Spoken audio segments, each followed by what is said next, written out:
What's going on, everyone? Oh, geez. Sounded like it popped a little bit there.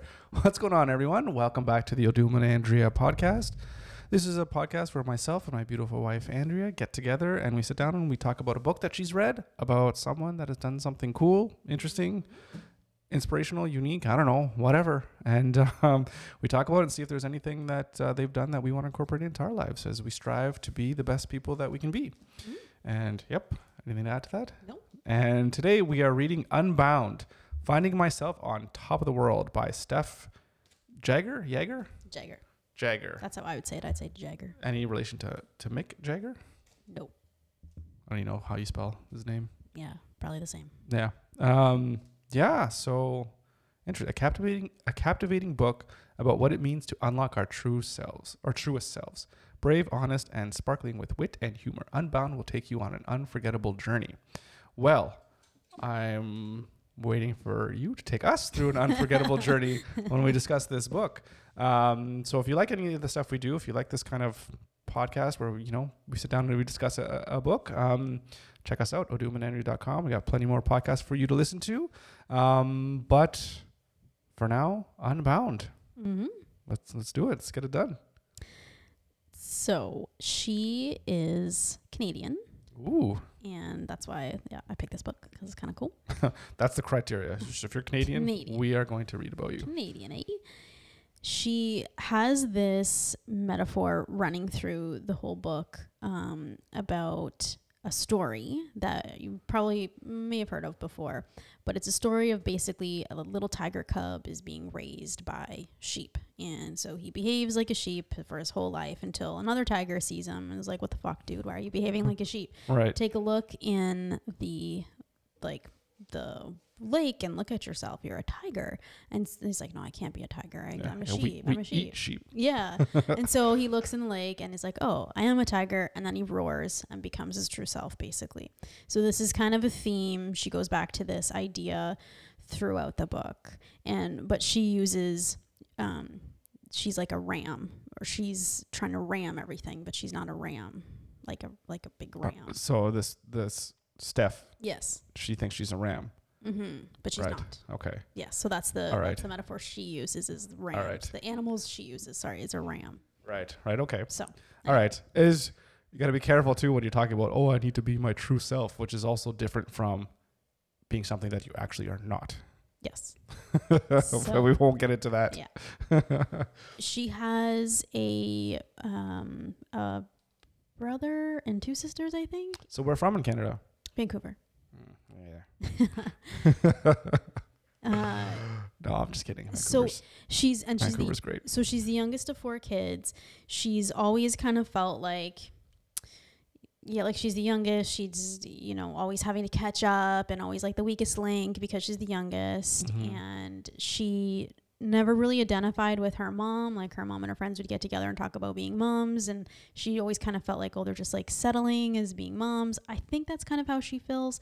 Right. But she saw her dad, he was a hard worker, and so because she didn't identify with her mom, she just kind of by default then was trying to be like her dad and trying to always make her dad proud and do things what her dad did. So hence trying to be like a man and trying to like ram things all the time, basically. Right. It's like you don't have to identify as anything. Just be yourself. I know.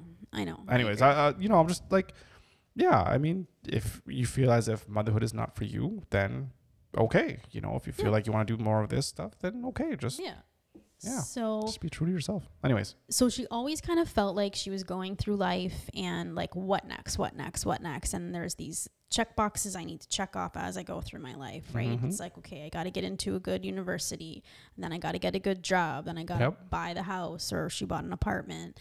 And so, or condo. Yeah. And so by 2009, it's just like, she'd worked all her life to hit these milestones. And so she's got it all. She has a great job. She's making good money, has a beautiful apartment in Vancouver. She goes every weekend. Her parents have like a little kind of cottage in Whistler. So she goes there and she skis on the weekends. Like, life is good, but she's just like, well, what's next? Well, I'm going to say that's the trap right there. It's like you think you have it all, and then you realize you actually have nothing, because your whole life has been spent building on to getting these acquisitions that you didn't drive these, but either society or TV or your friends or whatever told you that those are what you need to have in order to be successful or whatever.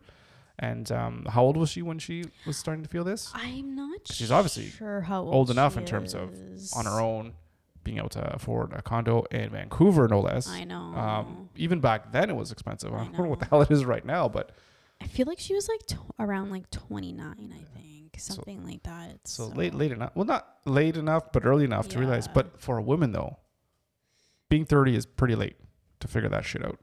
Because especially if you're like, oh, well, you know what? I went pursuing all these things, and now I want to have kids. Okay, well, it's a lot easier to attract a mate when you're 20 than when it is that you're 30. Yeah. And then you have limited amount of time, so that's a whole nother issue. Anyways, so she says, my life had begun to feel like a collection of kindling, and I wanted big blocks of wood and giant sparks to go with them. So she feels this pull. There's something more that I need to do. I'm not fulfilled. Something's missing. So then one day she's skiing at Whistler, and it's like a perfect day of skiing. It's just so amazing. And it comes to her. Isn't that like every day at Whistler? What everyone says. And so this idea comes to her, and she's just like, no, she's not going to climb Mount Everest, is she? No. Okay. She's like, I'm going to follow winter around the world, and I'm going to ski. Yeah. Okay. I'm just going to ski all winter that's what I want to do. So she has this like grand idea.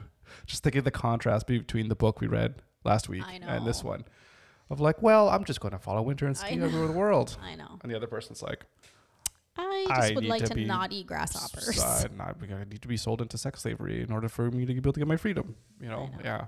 I know. It's a big difference between people's, you know, where they are and born in life, you know.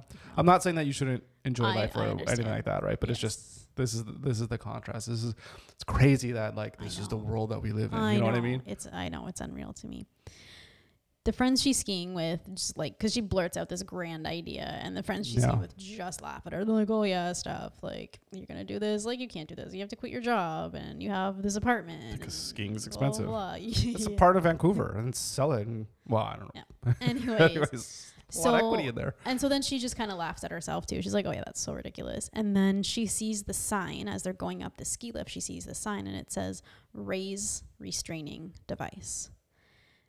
And so that's what the sign says. So you raise the bar that's keeping you in, right? The safety bar. It's just like, fuck that. I ain't gonna raise shit. And so she reads it again, and she's like, raise expectations. She's like, yeah, what's holding me back? Raise that restraining device. What is holding me back from doing this? Right. I loved that. I thought that was such a really cool metaphor. And so she takes it literally. And so what her goal is... That bar is also holding you back from death, but that's another issue. But yeah, you make that connection. So then she's kind of thinking this through, and she's like, she comes up with like a more solid goal, and she's like, I'm going to ski 4 million vertical miles in a year. Okay. I'm going to do this. To give you an idea, this is a crazy goal to do, because for a hard day for her when she's skiing, like a good day, she would get like 25,000 feet in a day. So just to give you an idea. Okay, how many miles is that?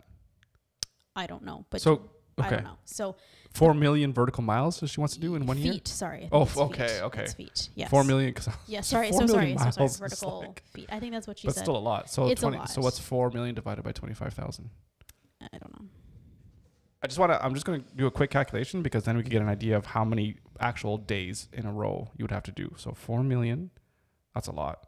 Divided by 25. She's going to give herself 1,000? a year. That's 160 days. So that's doable, right? That's basically skiing every second day. Yep. All out. Yeah, but that's a lot of skiing. So she's going to treat it like a job, right? So she's going to treat it like, I'm going to ski like 5 days a week, basically. Yeah. Well, you would have to, given what we just calculated. Yeah. Yeah.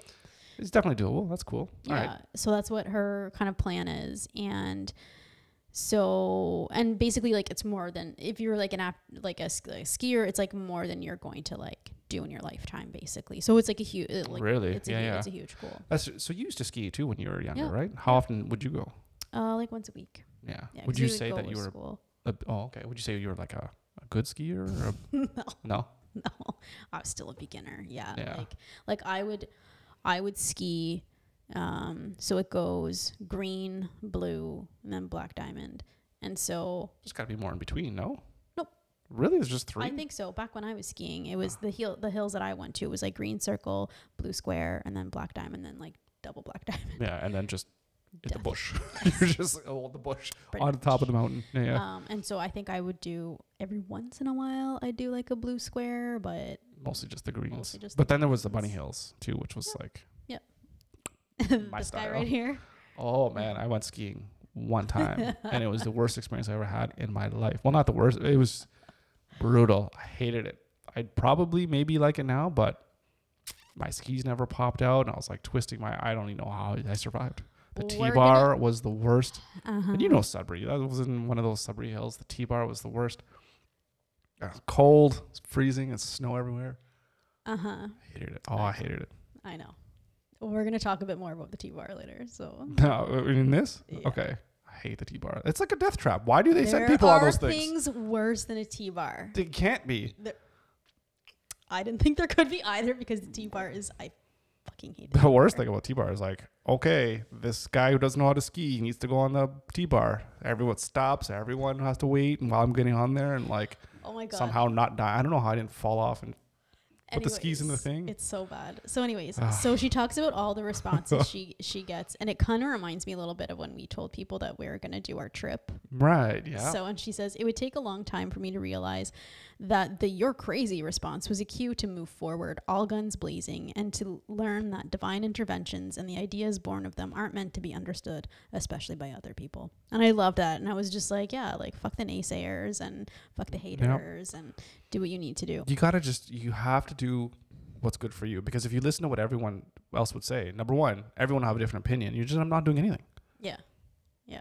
You know, and they don't know you. Nobody knows you better than yourself. Know me. You don't know me. You don't tell me what to do. For 17 months, she organizes the shit out of this trip and just like hardcore organizes it. Oh, sorry. So she's going to do this.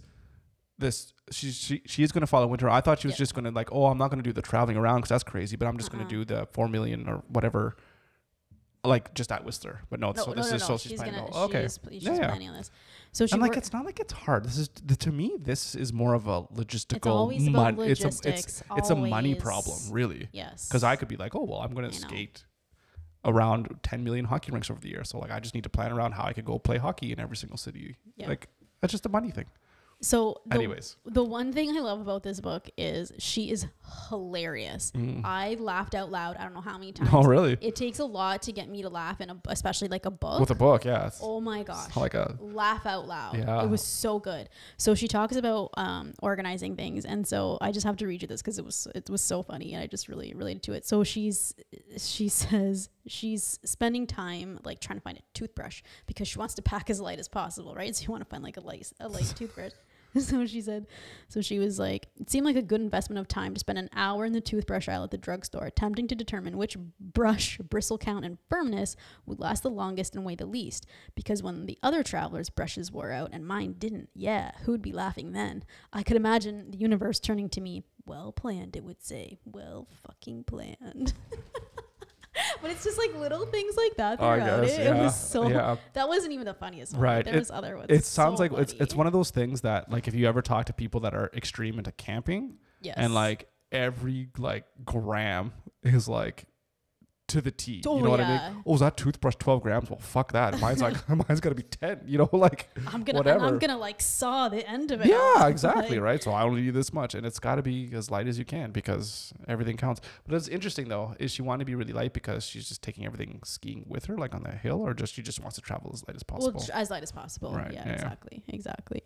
So she manages to save $30,000, and then she also gets a line of credit, and she rents out. Like going into debt to get these things done. So she rents out her apartment, so then she can keep her apartment, but she rents it out. And also take a little bit of extra income with that. Exactly. As well too. Yeah. So she starts out in Portillo, Chile, and this is in July 2010 is when she starts. Okay, I'm trying to think. Yeah, it's not during COVID, so no, she's good. She's good. So this is when we're going to talk about the first fucked up chairlift. Okay. That she's in. So for anyone that doesn't know, with a T-bar, it's exactly what it sounds like. It's shaped like a T. The long like part upside down T. The long part is attached to cord or cable that just pulls you up. The bottom of the T, you're not supposed to sit on it. Yeah. Which is always the mistake that I would make, and I'd fly the fuck off. And you're just supposed to lean against it and let it pull you up. Yeah. Okay. But what I find so difficult about these things is that you need to keep, like, your skis are supposed to be on the ground as you're being pulled up. Yeah. But their skis are supposed to fit into like the channels that are kind of dug in, like in the ice or whatever. Yeah. But then my skis wouldn't, they'd get crossed over and like your leg is like twisting and you're trying to hold on to the bar and like it's instant death. So you're going to love this one. Just the name of it is nice and fun. Mm. It's called a slingshot. Oh yeah, that's nice. We're just going to catapult you. Ready? Pull the cord. Right to the top of the hill. So basically, it's like a T-bar, except the bottom of it, except the bottom of it is like this little circle, cup that goes like in between your legs. I don't like where you're pointing. It's like you gotta see that she's like, why are you rubbing it like this? What is this bar? So it's just... It goes in between your legs, and then the operator basically... And there's 4 of you, because it comes in like the T-bar. You can fit 2 people. This thing, it's for 4 people, and then they just slingshot you the fuck up the mountain on this thing. It's unreal. I don't understand. Yeah. I literally don't know what you're saying. So you're using words, but I need to see this thing. So it's like little circles at the bottom, and you put it between your legs, and then it slingshots you up. So you sit on that. That thing's going right up your ass. Yes. And then it slingshots you up this mountain. Hard?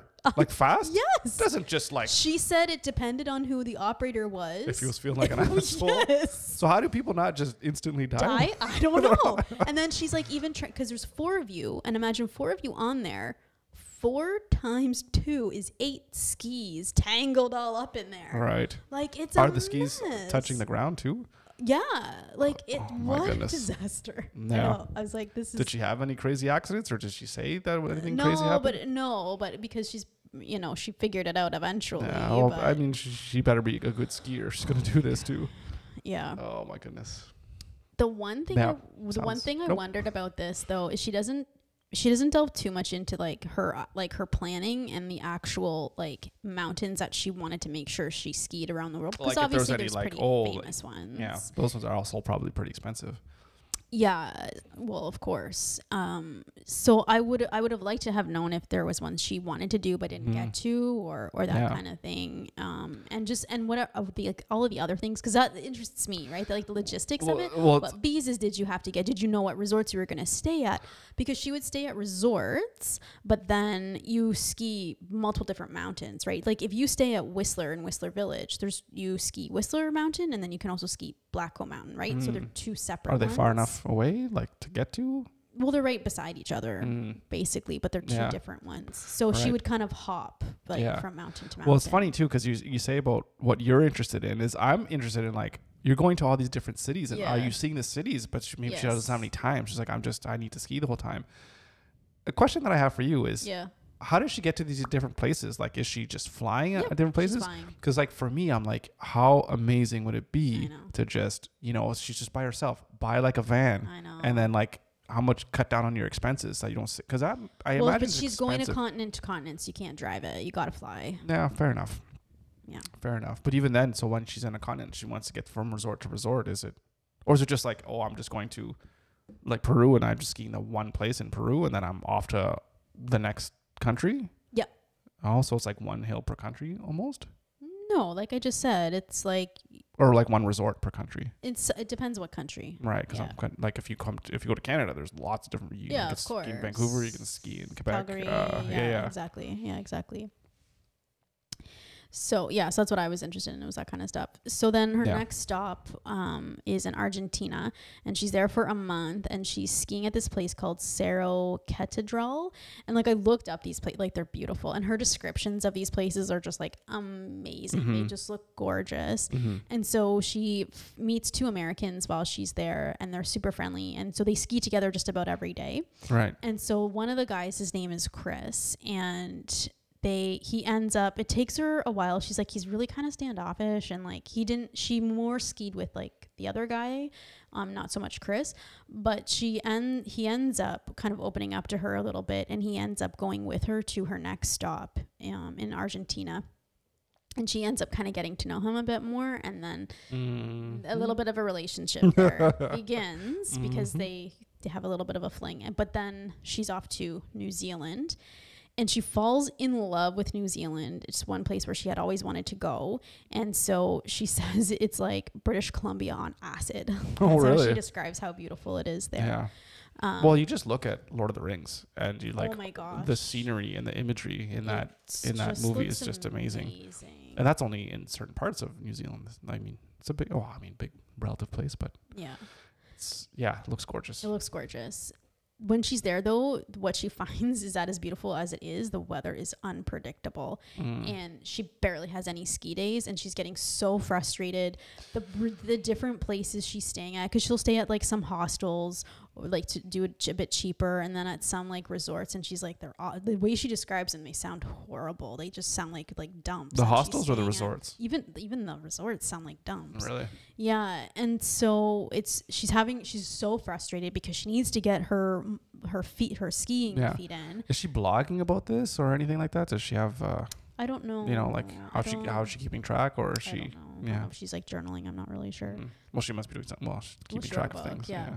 She finally gets a powder day. So powder is like just that newly fallen snow, and it's what all skiers like the lighter snow. It's not that heavy, clumpy snow. I don't know. It's just like unskied on snow. Basically, you're the first one there, right? So, and of course, because it's the ski season and everybody's been waiting for this because the weather's been so shit. It's like a million people on There's a ton of people, and all these, it's mostly men, and they're jockeying for position. And this one guy says to her, "Move on over, little lady. This one's for the big boys." And so she's just like, she just sees red, and like her like inner ram comes over her. She loses it because she's so pissed at this guy, and she's like, "I see him go down. He's not even a good skier." So she lets him go down first. And then she goes down, cuts in front of him. Yeah. Creates a ton of marks on the snow to spoil it for him.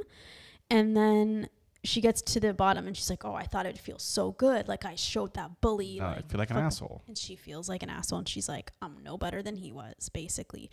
And so this is where she identifies things about this trip start to change for her. And this trip isn't just about skiing all these miles. It's like a journey of self-discovery, because she feels like, okay, well, this is how a man is supposed to behave, and this is what I've been like trying to model for my life, but it feels like shit, and it doesn't feel right, and it doesn't feel like me.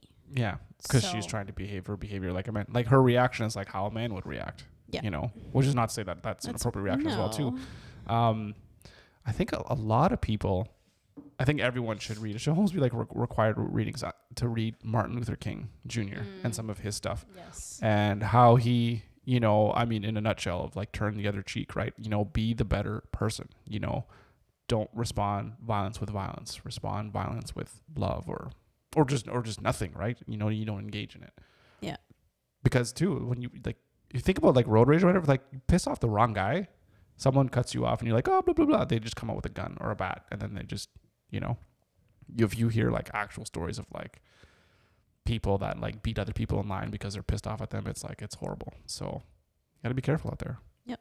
It's just not worth it. Anyways, but yeah, that's really cool and very interesting. She's talking about, this is not just about skiing. It's about self-discovery. So anyway, sorry, continue on. That's okay. So by this time in New Zealand, she's been skiing for 3 months, and she's hit 1 million vertical feet. And so it's like right on schedule. Well, she was behind her projections by about a month. Well, 3 months. Well, okay. So sure. She's anyway, from what she says, behind from what she wants to be doing. Right. But it's because the weather's been so shitty. And so again, it's one of those things you can't fucking control it. You can plan all you want, but nature doesn't give a fuck. So yeah. Especially in a country that you don't really know what it's like, because it seems like maybe like somewhere more northern, like Canada, Russia, whatever, might have a lot longer ski seasons than New Zealand. I don't know. But, you know. Well, yeah, definitely. So then she talks about this one ski run that like basically breaks her. And so she has to go up like all of these different like weird kind of ski lifts to get to the top of this mountain. And one is almost like, it sounds like they have them sometimes, like, I don't know where I've been on one before, but they're like little kind of trolley cars that take you up a hill. Have you been in those before? I've been skiing once. I told you I hate it. No, this is like in cities. Instead of like climbing upstairs, it's like one of those little trolley things. Well, they have that the takes one you up the in side. Niagara Falls. Yes. Yeah, we've been on that one. Yeah. That I was gonna say. I feel like we were on one together. Yeah. It just takes you up a mountain or whatever. So she has to get in one of these, and it's like really old, and she's like, "What the fuck? This thing is gonna break." Because it's going off a mountain. You can see down, and it's like. And then she gets to one spot, and then this really rude lady is like pissed off that she even has to do any work. So she gives her equipment that she needs to go up the next lift to get to the top of the ski run.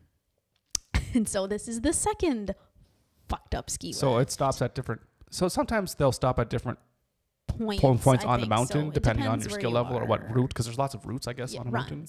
Runs. Yeah, I don't know how to go.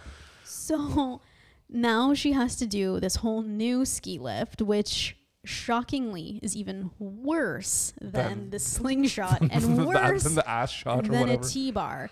So just to give you an idea of what this thing is named, it is called your feet. It is called the Nutcracker. Yeah, of course it is. So tell me how tight in between the legs is this thing going in? So, well, I guess she's okay. It's like a rope tow, but you use this like weird metallic contraption that like flips over the cable and then closes on the cable, and then you hold on to it with one hand, and you have to have a special glove. I know. Graph it like that. What are you describing here? Can we keep this show a little civil, please? So she says, reach up and you grab it from behind. She says, to ride a Nutcracker, you have to pad your glove with cowhide so that your regular glove, or hand for that matter, isn't torn to shreds when you move to grab the rope. I guess like the next kind of rope. Yes, you heard that right. When you grab the rope, the one whipping by your side at top speed, because it's on a cable, again, pulling you up the mountain. So once you've got a grip on the rope, you pray that shoulder dislocations are covered in your travel insurance, and then quickly, like within milliseconds, use your free hand to whip the metal hinge that's dangling from your harness over the top of the rope before clamping it shut with the hand that you just let go of the rope with. So it's like this fucked up thing. So I'll show you a picture of it. It's hard. I know. I had to look it up. You gotta look this up. I had to look it up because I was like, why do they invent these things? I don't know. It's so messed up. Okay. So it's the same idea. You're being pulled up a cable, but instead of like an actual on a rope tow, there's just like a little metal thing that's always attached to it. Oh, it looks like he has like a rock climbing harness. Yeah. Well, yeah. So she had to get the harness, and then this. Okay. It's weird. So is this guy gonna? It's really weird. And it's like, this is not something, you're on a humongous mountain. This is not something I would want to be pulled up on a mountain. Like, no thanks. Yeah. Where's the gondola? So this guy, we'll post a link to this. I'm watching this video. It's got about 30 seconds left. Yeah. So he's holding on to the rope, and at the same time, he's got to clip himself in. Yeah. I know. It's like, who the fuck came up with this? Is he gonna show him like get whisked up on this thing? I can't remember. It's got like 10 seconds left here. Anyways, it's just. So okay, sitting. Oh, he's just holding on. No, it looks terrifying. But there's something because there's pulleys. But there's pulleys that pass, bad. And you have to move your hand so your hand doesn't get ripped by these pulleys, and you have to have like a special. Yeah, because it's like at a pole. Yeah. So yeah. Just open it. Yeah. Yeah, I mean, it wasn't going as fast as I thought it was going to go. He was going to grab it and be like, woo. I don't know. It looks pretty messed up. Yeah. So. Anyways. Yeah, no fun.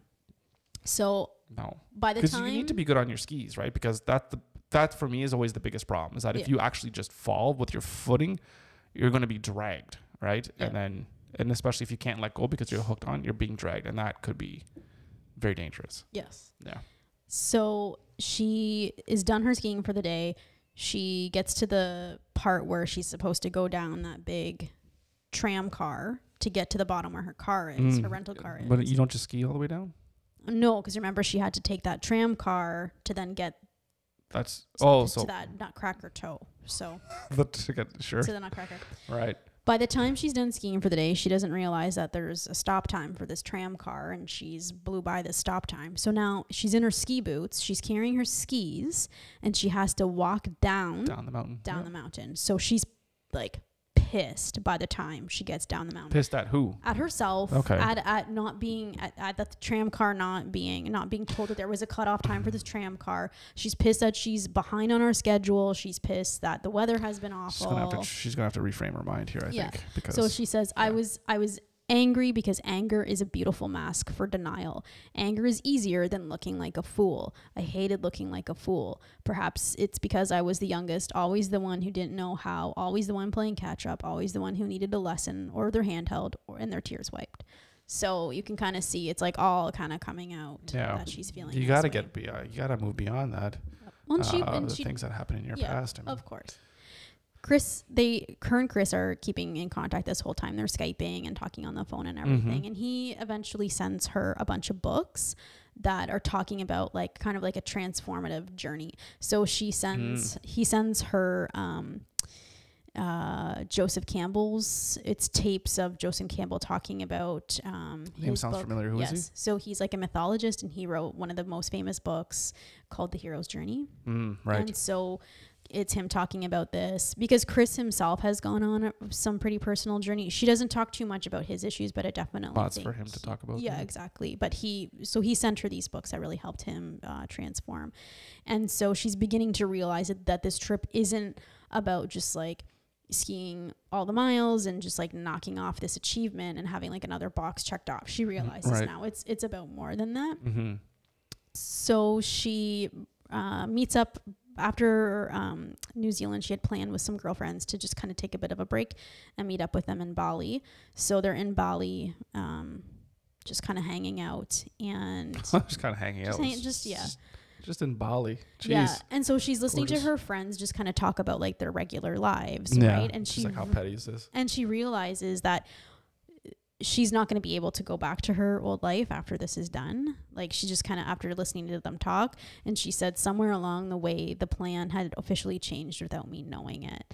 So the one thing that she also realized is one of the things that, again, this kind of goes back to like the tiger and the sheep metaphor. She realizes what she's been pushing down her whole life has been her femininity and her womanhood. I didn't want to say it, but yeah. Well, there it is. There it is. And so what's really interesting about that is, sorry, I'm just going to find this one. Yeah. Just to say a little bit about that is you see that so much more in society where I don't know why it is, but for whatever reason, it's being taught to young women and young girls that in order to be successful, in order to be strong or whatever, you have to not just be the best female you can be, but you have to just assume male characteristics and the male's version of what it means to be successful. So you have to have a career, you have to make lots of money and all these kinds of things. But that's not what it is to be successful. And a lot of women will find that out where they're like, oh, well, maybe they'll have a successful career or whatever. But then they get to the point, they're in their 30s, they're like, I missed out on all the things that actually make me who I am, or like be a woman. And like, actually, you know what? Being a mother and being careful that being somebody that is compassionate for other humans and, you know, raising kids, that's something that's really important to me. And, you know, it gets to the point where for a lot of women, it's too late, where they realize like, you know, this wasn't the way to happiness for me.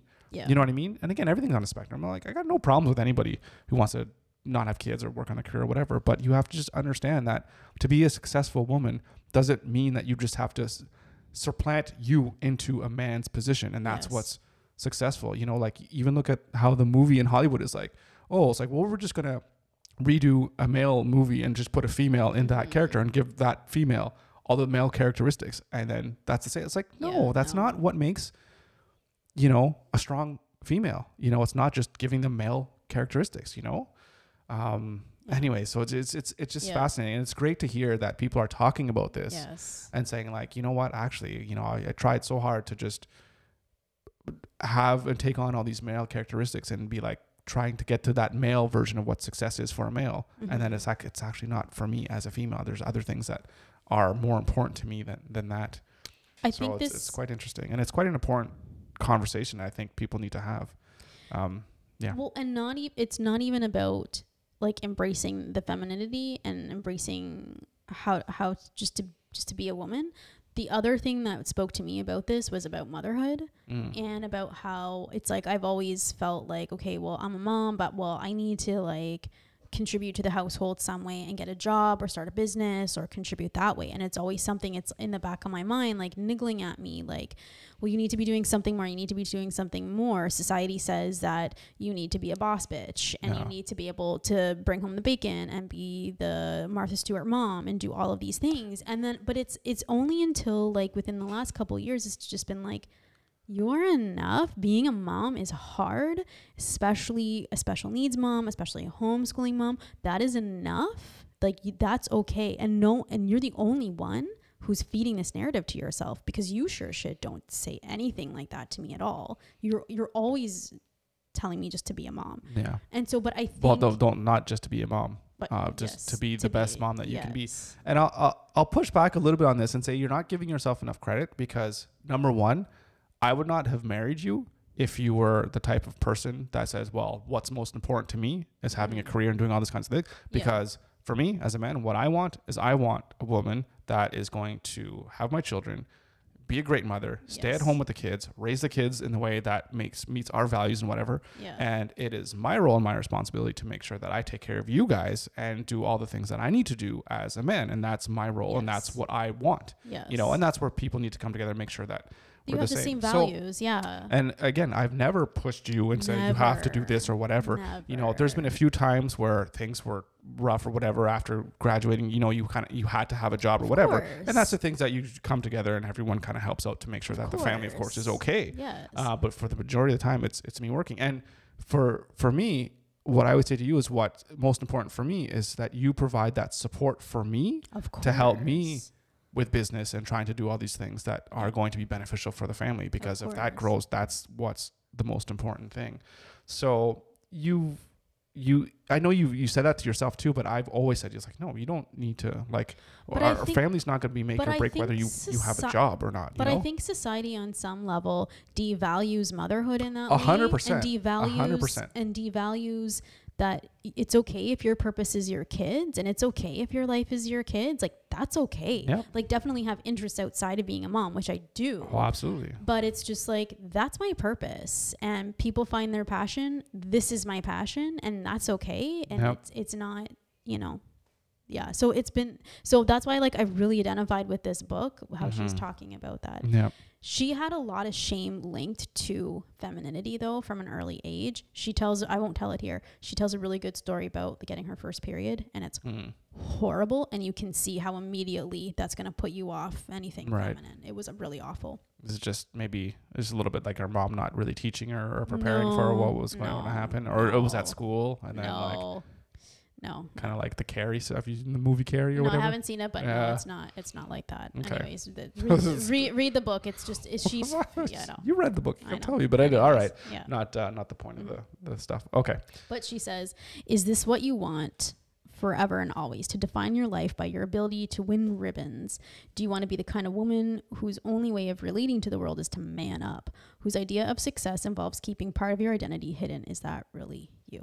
So I loved that. It was like she's, starting to kind of figure some stuff out. And also it's not always about having to achieve and get on to the next thing. Like, yeah. Yep.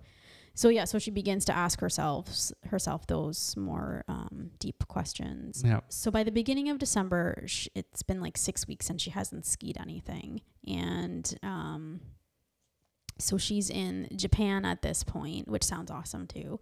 And so finally a ton of snow falls when she's in Japan, and she ends up skiing 750,000 feet in 5 weeks. So she's starting to kind of catch up on her goal and stuff like that.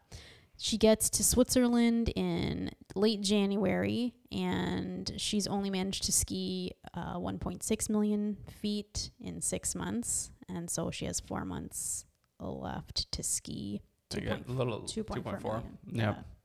Yeah. So then she talks about all these amazing places in Switzerland that she's skiing. Because again, this is isn't it like the Swiss Alps? Isn't that a thing? Yeah. Yeah. And So there's probably lots of places there. Yeah. Yeah. And so like the Matterhorn, it's like one of the most famous like mountains that you see. It's like huge and very iconic. So she's skiing around there. This one place I think it's either in Switzerland. I think it is in Switzerland, called, I'm not going to say it properly. Sure. But if you're a skier, you'd probably know it because it's supposed to be beautiful. It's called Chamonix. I don't know if the X is silent. Alex. Yeah, I don't know. Anyways, yeah, sure. So she's continuing to ski. But then she's just like, well, I'm just gonna, I'll just push down my femininity for now, and I'll kind of deal with that later. Like, I just need to get through this. And so it's just like, again, you're kind of like me. Yeah, I'm just gonna man up and then do what I need to do. Yeah. It's funny. I mean, if you've been living a certain way, it takes a while to break out of it. It's not something you're gonna snap out of in one day. Of course. And so she's, kind of going through all of these things. She uses so many awesome metaphors. Reminds me of David from The Reckoners a little bit. Have you read that series by Brandon Sanderson? Yeah. So good. But she uses the phoenix metaphor to kind of describe like the next part of her like becoming. And so she goes from Switzerland to New York City. She flies there. She's only there for 3 days and then she heads back. So she gets like the purpose was to go see Chris. So in New York City. And then after that, then she drives to Italy with a friend to ski in Italy. Well, she flies first. She flies, yes, and then she somewhere. drives from this Switzerland to Italy. But she has like horrible jet lag after all of this traveling, and she gets some sort of like weird bug, and it's just like burning its way through her. And so, kind of like the phoenix rising from the ashes, but she's like metaphorically, it was interesting. Yeah. The thing that what she said, the whole David from The Reckoners, if you ever read that book, he just has like the worst analogies ever. And it is like a little dialogue. Yeah, they're so good, especially when it goes towards this girl that he really likes. Yes. So what's interesting is because she thought she had to like tuck her femininity down, she says this one thing. She's like, well, you can't be the warrior and the goddess at the same time. The two can't exist together. And as soon as I read that, I was like, oh, honey, that's so wrong. Like, you can be the warrior goddess, bitch. Like, she eventually figures it out. And so she says, only when I sat with the not so pretty, ragged, beat up, torn down, left in the cold parts of myself was I able to understand the true nature of beauty, that my whole self was far more stunning than a jacked up ram solo globetrotting with his ego in hand. So I love this because I'm like, yeah, you have to take a good hard look at those ugly pieces of yourself, those thoughts that are not serving you, and in order to change it and then to move forward and get rid of what's not serving you. Yep. So sounds like she's starting to put it together. Yeah. So it's pretty awesome. And so she takes a look at the forecast and she's like, well, the weather in Europe is going to be shit right now. Like, I don't know what's happening, but the snow is not coming. It's all shit. So then she looks at the forecast in Whistler and she's like, okay, that's where the snow is going. They get 47 inches of snow. They just get dumped on. So that's enough to just ski for like forever. Yeah. So she flies home in February and she skis there. Then she goes to Utah and then she goes to Wyoming. So she's just skiing and these resorts sound amazing. Yeah. Yeah. And they're closer to home anyways. Yeah. And so when she's telling people about what she's doing, they're asking her like, oh, is it like a record? Like, is this like a Guinness World Book record that you're going for? And she's like, oh no, like, I don't even know if there's a record or not. This is just, I'm just doing my thing. And so she decides to take a look after like so many people are asking her this, and she sees that it was set in 1994 and the record was 4.1 million basically. Oh, I won't say the full number. So she's like, it's not too much more. Yeah, might as well. Maybe I should do it. So that's what she does. But also, don't you have to let the Guinness know beforehand in order to actually get an official record? Yes, and there's a bunch of documentation you need to do. Right, exactly, to prove right. it, right? And so she's not able to get that. Of course not. Yeah. So, but she doesn't know that at this point. She's just gonna try for it, and she actually kind of contacts the record breaker, and he says, the record setter. The record setter. Sorry. Yes. Who owns the record? Yeah. And so I'm reading record breaker in here. Well, he would have been the record breaker of the original record of whatever it was. Whatever it was. Right. Yeah. And so he tells her like, I really admire what you're doing going for this, but don't don't care too much about like breaking it. Just do it. That's what counts the most, is if you just do it. So don't worry too much if you don't achieve it. That's what the guy says. Yeah. He's like, just yeah, don't break my record. Yeah. Don't break my record, bitch. This is mine. Yeah. Yeah. So, what was I going to say? Oh yeah, she goes to this one in Golden, BC, this one resort, and they have 58 double black diamonds. It's just like so crazy, I thought. So That's she's a probably lot. pretty good too. So she's probably yeah, skiing all those things. Yeah, Even if you sucked Yeah. by a year of skiing almost every day, you'd probably be pretty good. Yeah, yeah. She says one quote, she says, we don't find out who, because by this point it's like she's just skiing. She goes back to Whistler to ski like the last of her mileage that she wants to get in. And she's basically like getting into autopilot. Like she's exhausted. Everything hurts. She's lost toenails. Like she's just kind of, I would assume you'd be just kind of done. Like it's a lot of skiing. Yeah, but we haven't even talked about the physical aspect of how hard this Exactly. actually might be to do all this skiing. So she does, to conserve whatever energy she kind of has left, she just goes on autopilot and she just skis the same things all the time, eats the same thing, just everything is just the same, so she can just kind of get it done. And she says, we don't find out who we are in the flat, steady, featureless parts of our lives. We find out who we are when we're pinned between rocks and hard places, when we're set loose on steep slopes, a test to see if once and for all we'll break free and ski our own line. And I just loved that quote. I thought it was really good. Mm. Do you think she's referring to the fact that when she was on autopilot, that wasn't really good, that she wasn't really testing herself because she was just going through the motions? No, I think she is. This is where she's like mentally and physically kind of tapped out, and so you don't find out who you are until you get to that point, basically, right? And so I was just saying that's what she did to try and like get through it. Kind of like a Goggins thing of like, what's that wall that you kind of hit where you've only given like 40% kind of thing, and then you really kind of dig deep and find out, you know, who you are, that you can actually fight and get through it. Yeah. Yeah. Yeah. So, and then she does her last feat with her niece, skiing with her niece. That's when she finishes it. It's it's really nice how the 4 million or the 4.1? The record. Yeah. When she finishes the record. Yeah. Yeah. So she beats that guy's record. She beats the record. But not officially though. Yeah. Not in Guinness. Yeah. And so she says, I think it takes more courage to offer yourself up to opportunity and chance and the whimsy of the universe than it does to come home with your ego in one hand and willpower in the other.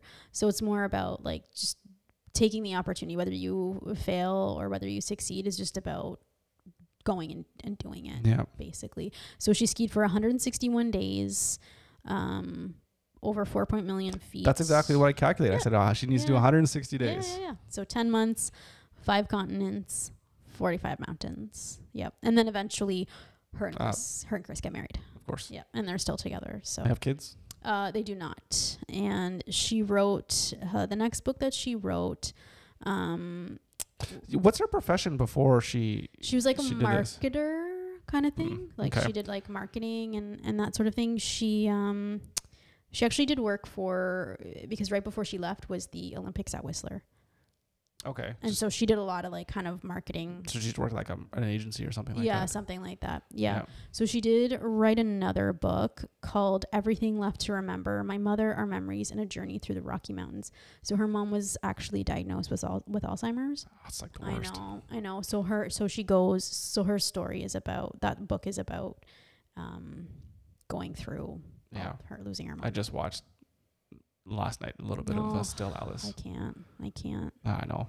It's so like I'm watching, I'm like, it's like I lose it. It's just so sad. No, it's so sad, and it's just so devastating. Yeah, that's a tough one because you see the person just deteriorate and they lose themselves as who they are. I know. And like people say it's like rather cancer or like almost anything. Anything. Yeah, 100%. To completely lose everything. Yeah. She also has a coaching business now too, because she's all about like, Because I was gonna say, because like she was saying, I can't go back to how I was, so now she's like an author or and she does like a coaching, lot of inspirational type of person, whatever, right? Guru. Yeah. Guided workshops, in-person retreats, coaching and mentorship. Yep. And just about like connecting with yourself, connecting with each other, that sort of thing. So But it was hilarious. Fucking hilarious. Yeah. No, that's really good. So those are the kind of questions I want to ask you. Mm-hmm.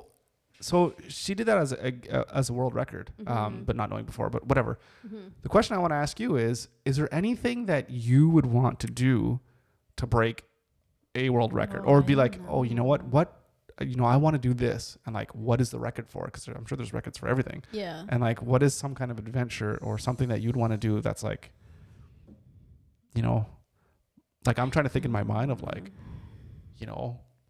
play hockey in like a different arena. Oh, that'd be kind of every cool. day for a year or something. Yeah, I don't know, that'd be kinda whatever, cool. right? Or something weird like that. But then, of course, it's more of a logistical problem where you just have, because you have to travel to all these different places. Or Yeah. It'd be cool to like run in like a bunch of different cities or something like that. That's really hard though. Like, It'd be I'll do really a marathon hard. a day in 50 different states, Yeah, right? Like yeah. that's ridiculous. There was one guy I listened to, and I think he went to every country and ran in like every country. I think he was on Rogan. Within a certain amount of time too, I don't know that there was a time limit on it. I think he was just going to do it. And what kind of run? Just it was marathon. Run a marathon. Pretty sure it was so marathon. Run one marathon in every country on the planet? Pretty sure, yes. Even I don't know if North Korea? I was just going to say, I don't know North Korea. Or there's other places too that you don't want, Yeah. But that's how I love, whenever we move to a new spot, that's how I love to kind of explore, is to go running and to find my way around and see things. But then you're running like, you run to a certain neighborhood, whatever. Oh, ooh, better leave. Back it up. Yeah. Well, anyways, it's just an interesting question because, it would just be really cool about how you can have some kind of crazy adventure. And then like all of a sudden this is kind of like a record, or, who knew that no one has gone to every single Canadian province and has done, X, Y, or Z, you know?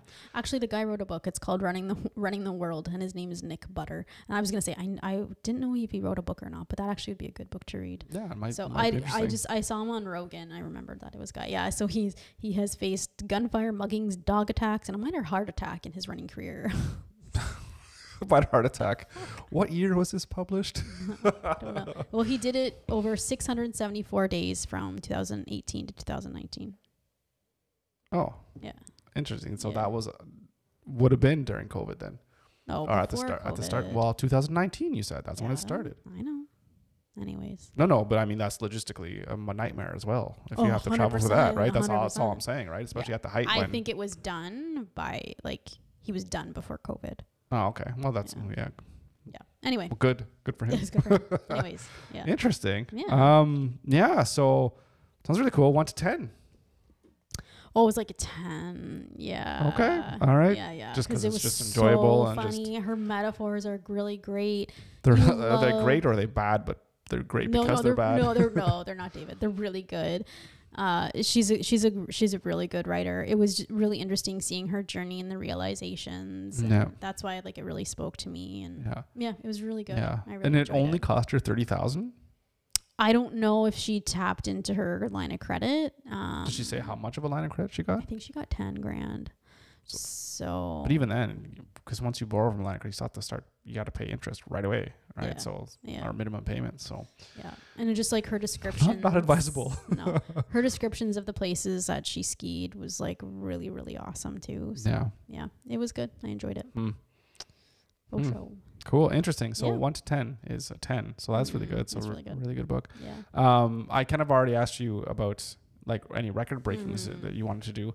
Is there anything else of a takeaway from that book in terms of, I mean, I guess. Fuck the crazy ski lifts. Well, I guess. All of that noise. That's what I can take away from it. So these are places we don't want to ever ski because of the crazy ski lifts. I was going to ask you more towards the ideas of what it means to be a mother and a woman. Mm-hmm. Is there any takeaways from there? Has that helped you along your thought process of not having that boss? I mean, like I said, I don't think, I think I don't know if you're not giving yourself enough credit, but I don't see you having that mentality of I need to convey all these masculine traits or whatever. No, not at all. Mm-hmm. Not at all. I'm weird because I can be a girly girl, but then because I like makeup and I like pink and I like pretty things, but at the same time, all the podcasts I listen to are by very alpha male guys. We talked about this the other day. Whatever is your what your interests are or whatever. Yeah, no, absolutely. So, but anyways, I just wondering if there's anything there was takeaways for you in the book about that. It's just own it and women have our own strength and we don't need to be like men. Like, we have a different type of strength, and I think it's really important. Those differences are important, and we bring, as women, we bring something different to the picture than what a man does, and that's the whole point. Like, don't try to be that. There's a reason why there's, you know, two sexes. Like, was that inflammatory to say? No, not at all. It's just, you're allowed to speak, you know. So we bring different say. things to the table, Yeah, and it's to know how those things work together. Because with us, as our family unit, we work so harmoniously together. Most of the time. Most of the time. We rarely fight. I know, of course. But, like, do you know what I mean? Like, there's a reason. So right. Yeah. Yeah, I mean, it's like, you look at yin and yang. You can't have two yings there. Exactly. Or whatever, right? Like, you need the light and the dark. And the dark. In a sense. Yeah. Yeah, you need the chocolate and vanilla, which makes mocha. I don't know where I'm going with this, but I think already I'm going to back it up and not continue on with that line. All right. No, yeah, no, that's really great, and I think that's a good lesson for a lot of young people, especially a lot of young girls nowadays. To just, it's okay for being who you are, and like anybody who's growing up, it's going through puberty, whatever. It's like, it's going to be uncomfortable. It's uncomfortable for guys. It's uncomfortable for girls. It's uncomfortable for everybody. Yeah. Probably more so for women, I guess, because people are a little bit more. But I only know what it's like to be as a kid, and it's no fun. So it's hormones are everywhere. It's big. Literally it's the worst. A giant, like the throat cracking and the voice. That's always girls, like, 'cause that's like a visible thing. That people will make fun of you because you're talking like, and then you just start squeaking, and you're like, oh God, like that's, you know, everyone gets teased. It's like, you know, like, so yeah. So anyways, it's hard. So anyways, the point I'm trying to say is that it's okay to just be uncomfortable with it and just know that it'll pass, temporary. And you'll figure, you know, you'll learn more. The more experiences you have, the more it's going to shape kind of who you are, and just kind of stay true to the things that you know that you enjoy and that you find brings value in your life, and then just be authentic. Yeah. No, for sure. And that everything will pass, you know. Nothing bad is going to last forever. Nothing good is going to last forever, and you just kind of go with the flow. Stay true to yourself, and cool. Try to be the best you can be, which is what this podcast is all about. Coincidentally enough, you know, trying to learn things and trying to be the best that we can. Indeed. Yeah. So if you do like that, as I always say, check out our podcast, odumanandrea.com. We can see more of our podcast. Sorry, I was just going to think about, I was laughing about, there's this guy that I think he's Australian, and he just does these silly videos because he just talks about stupid things in the news that people have done, and just like, look at these people, and he says, what do I say? Get your head on my sticking ass, or something like that. He just has that crazy catch line or whatever. So I was just thinking about that. Because he's like, you know, get out of here with that garbage talk or whatever. So it's just kind of funny. Cool. Anyways, so up top, crisp high five. It is. That one was crisp. It was very nice and crisp. I like it. And I didn't overthink it. Yeah. I didn't overthink it. Didn't have to man up to get that one done, right? It was a masculine and feminine high five all at the same time. I don't know where this is going. Beautiful marriage. Yeah. What? A beautiful marriage. Yeah. All right. So thank you so much for watching and listening. We appreciate it as always. And we'll see you next time. See you next week.